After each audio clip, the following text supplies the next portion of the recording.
Mga puso, mga residente naman sa barangay Blumentritt, Banuasang Murcia, Negros Occidental, nag-evacuate bangod sa paglain sa pamatsyag.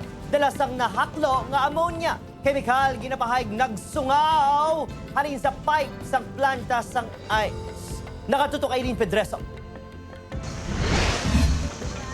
Napilitan nga magsuksok sa face mask bilog nga adlaw si Joe Ray diri sa barangay Blumentritt, Murcia, bungod sa hindi maagwantahan nga baho sang kemikal nga haklo halin pa kahapon. Wala nagabalan to, taas tama gapon. Pilit ka dyan sa imubula nga dugan. Dahil pilit mo ginaman, kagi mo. Kasi ko magduka ko. Kasi ko magduga-duga, pag matumba na lang ko niya mo. Ang kapin 30 ka mga residente sang barangay, ilabi na ang mga bata kag senior citizens, ginpakamaayo na lang ang mag-evacuate matapos naglain ang pamatsyag. Sa sining eskwelahan, temporaryo nga nagatiner si Lola Ligaya, kagang iya mga tupad balay. Sakit sa dugahan mo, imot yan, hindi ka insindi.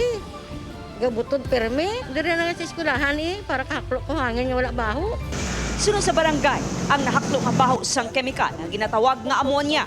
Matapos nagreklamo ang mga residente, gilayon nga ginpatawag ang management kung sa diin ila ginkumpirma nga nagsungaw ang isa sa mga pipe sang planta sang ice. Kalalain na giling mga ang mga trabante sa sulod. Ginpa-wear na nila sa mga may mask na, tapos ang ibang ginpapuli na.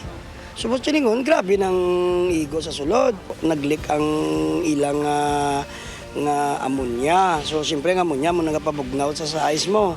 Ginpadulungan man sa news team ang ginatungod nga planta, apang wala sang nagatubang at tiglawas sang management.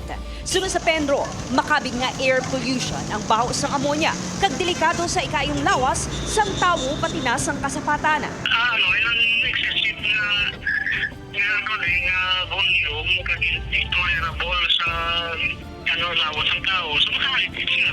Air pollution siya nga ilang excessive amount siyempre ilang hindi namin.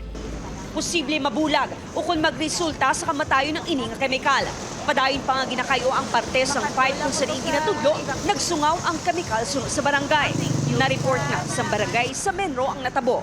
Upod kay Ruel Banggoy, Aileen Pedreso, 1 Western Visayas.